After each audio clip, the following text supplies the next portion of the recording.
Hey guys, welcome out to the shop today. As you can see, we have a hand plane here, and this was a $5 hand plane.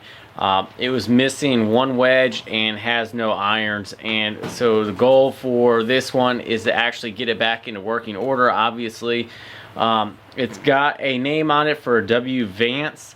I can't remember exactly what years I looked this up, but I'm in my little reference book. I think it was like in the later 1800s is when this plane maker was actually making planes. So we have to go ahead and obviously make a wedge. I've got some wood here that I've been making wedges with for the rabbit planes I've been practicing on, and then I have a saw blade that we are going to make some irons out of and see how well that actually works. If it works well, we're going to leave it. If not, we might find some thicker material. But the saw blade that I'm going to be working with is I want to say like point, I can't remember exactly how thick it is, but it seems thick enough to where it won't bend or vibrate whenever we're using it. So we're going to go ahead and get the body cleaned up and get a second wedge made for the other side, and we'll see how well this turns out. Alright, so we're going to start off with the wedge, and this one is skewed, as you guys can see possibly. That is not flat right here, so the holes in the top of the plane body are actually bigger on this right side. So this one's for the left, and this one needs to be made. So I'm going to be able to copy this pattern, except just make this portion right here a little bit bigger, or I might base it off the back side and make the back side a little bit bigger. So we're just going to go ahead and trace this one out here, and then we'll be able to do the modifications for it, because I want these to look the same.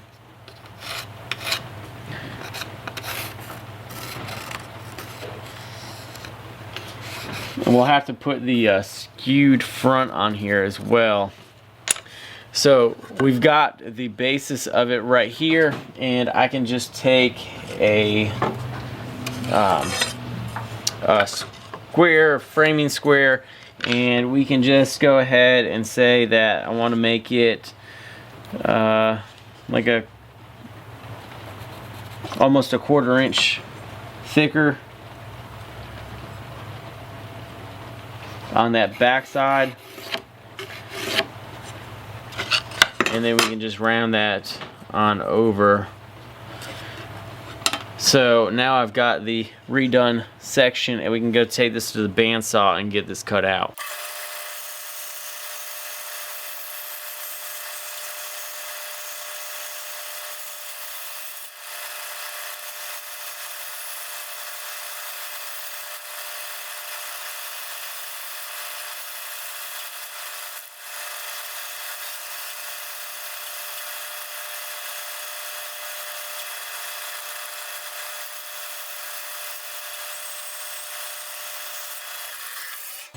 So fresh off the bandsaw, and we'll do our first little test fit, and is too tight. It's very close, but this should be like 0.27 inches, and it's obviously a little bit thicker than that.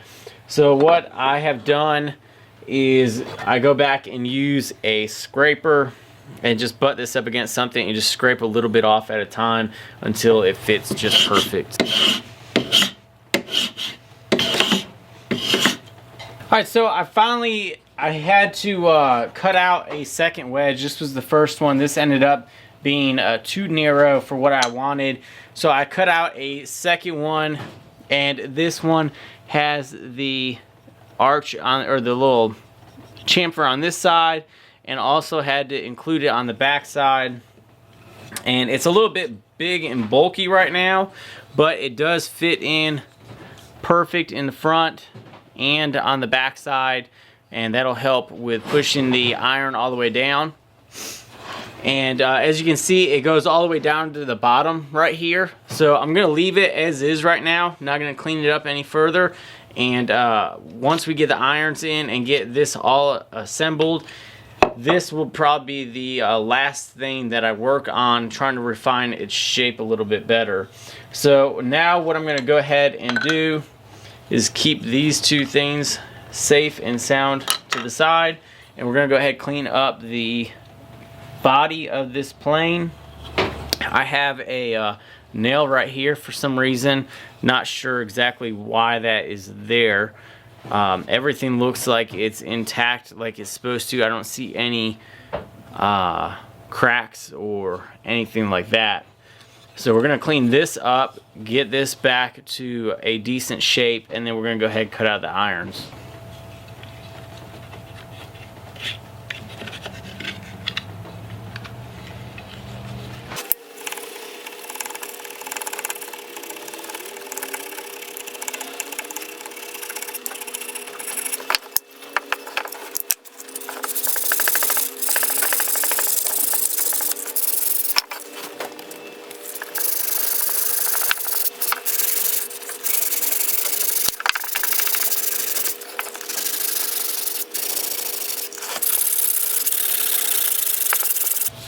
So I got the little nail out and ended up taking out a small little bit of chunk of that wood. But sound wise, the plane is fine right here. I don't understand why they had the nail in there. And right now we've gotten it for the most part cleaned up as far as I'm going to take it. A lot of hammer marks right here on the back side. But I don't want to take off too much. Don't want to sand too much on the ends because of the little maker's mark on here. So what I'm going to do now is go ahead and just get some turpentine, and I'm going to be cleaning it this way. And this will help take off a lot of the little bits of debris that are all over it, and also really soak into the wood. Whoop, that was a little bit much. It's kind of like a soaking for whenever I use the boiled linseed oil.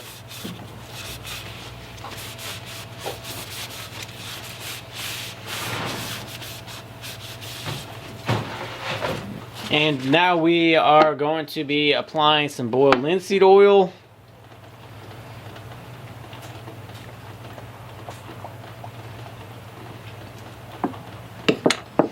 And just letting this stuff really soak in for a little while.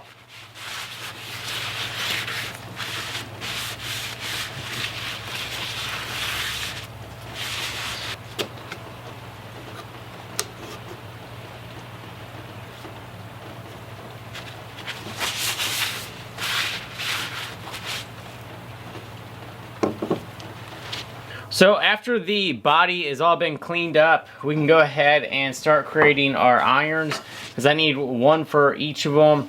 And as you can see, I've created just a little iron blank. This came out of an old saw blade.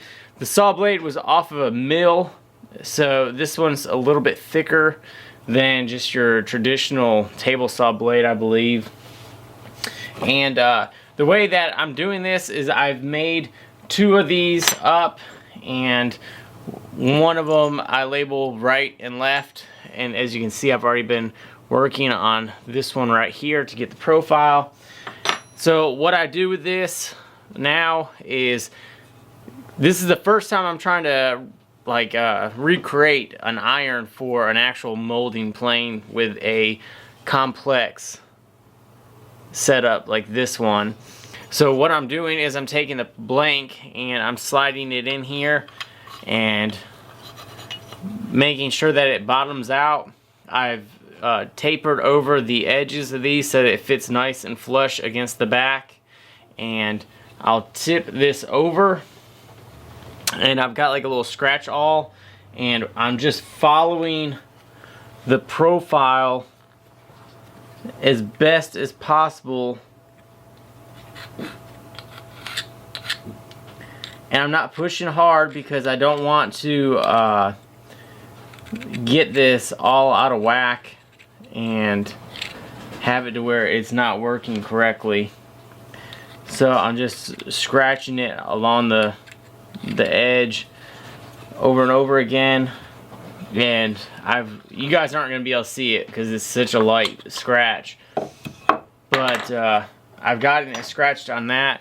And this one right here, it seems like a little bit of it's been taken out, and that got scratched onto the blank, but it's supposed to be a square edge. So when I go to grind this down, I will actually go ahead and just make sure that it is a squared edge, not just kind of like a wavy design.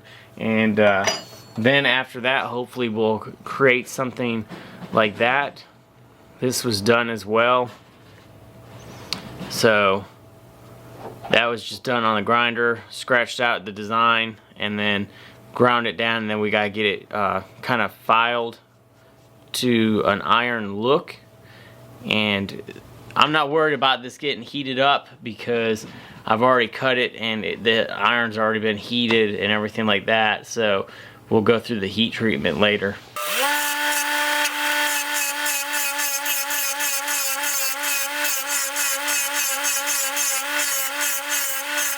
Alright, so as you can see, we've got the irons fairly shaped out. This needs to be trimmed down on this side, so does this one. But the profile, for the most part, matches up.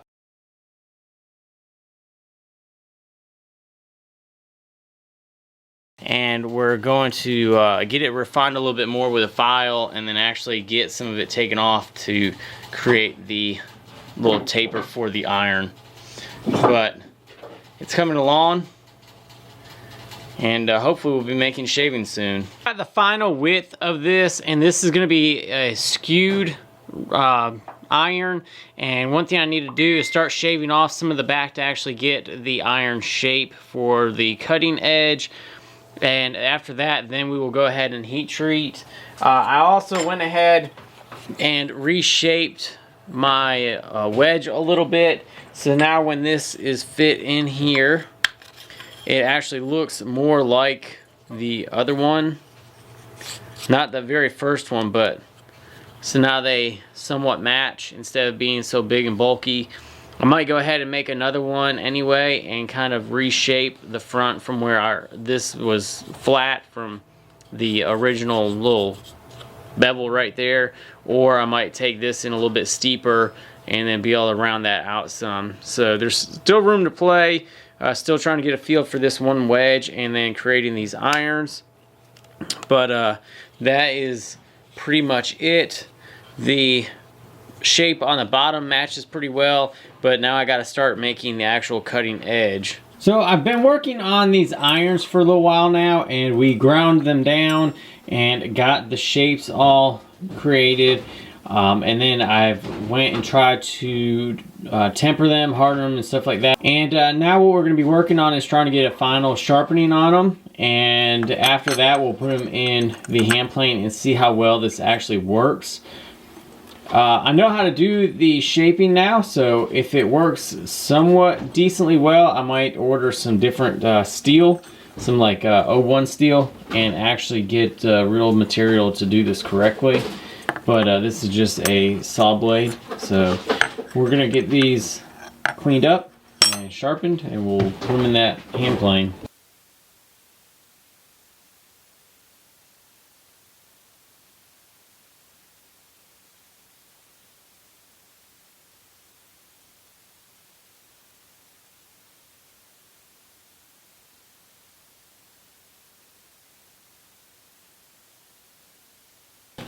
Alright guys, so I've been trying to play around with this hand plane for a little bit and trying to figure out exactly the way it is supposed to cut. At first I was trying to do it with it right here and kind of using the edge right here as a fence. And I don't believe that's supposed to be like that because there is a cutting edge right here. So I thought that it was supposed to be cutting on the wood. So I moved it over and was trying to cut vertical with it, but then it's very difficult to get it to ride right on that edge. And pine is not the best deal for this at all right now because it tears very easily. So it keeps catching right here where the grain changes. And so then I was trying to figure out, maybe it was supposed to go on a 45 like some of them do, and eventually it's supposed to just kind of carve in that pattern into the wood, and then it's supposed to have like a 45-degree flat up top. And I've been working with it like that for a little bit, and it's not really producing. It keeps sliding off of the edge, and there's no markings really for it to be done this way. So a lot of times if you have a hand plane that's supposed to be tilted, you'll have like an angled line, and it'll be like a 45 going this way, but this one does not have it anywhere. And so I'm trying to figure out what angle it's actually supposed to be at. So I'm gonna end the video on this. I gotta figure more out about this plane, about how it's supposed to be held, how it's supposed to be cutting and everything like that. And I also need to work on the irons a little bit. When I went to go temper them, I don't think I got them hot enough. When I went to go temper them, I don't think I got them hot enough to begin with, and before I quenched them in the oil. And I'm gonna work on that a little bit more and read into it a little bit deeper. I don't think the propane torch that I'm using is even able to get the metal hot enough to actually do any of the proper work with getting it hardened. So I'm gonna look into that a little bit more. But I am happy with how the hand plane itself has turned out.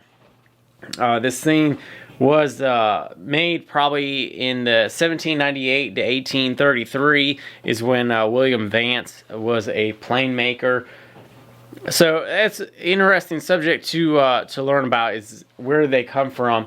So now I'm trying to recreate this and trying to bring it back to life, and I need some work with the irons. I might be getting some real tool steel to actually get this done, and then upgrade the propane, maybe even get like a little fire brick setup going. So we'll see what's going to happen with that. If you guys have any tips or anything like that, if you guys know how this one is supposed to be held, like I said, there's no real markings on this one, but you know, leave it in the comments. If you guys have any questions or anything like that, leave it in the section down below as well. Thank you guys for watching. Sorry for the disappointing results on the whole cutting aspect of it, but it happens. I'm going to learn, and we're going to fix this one up. Thanks guys for watching. I'll see you guys in the next video.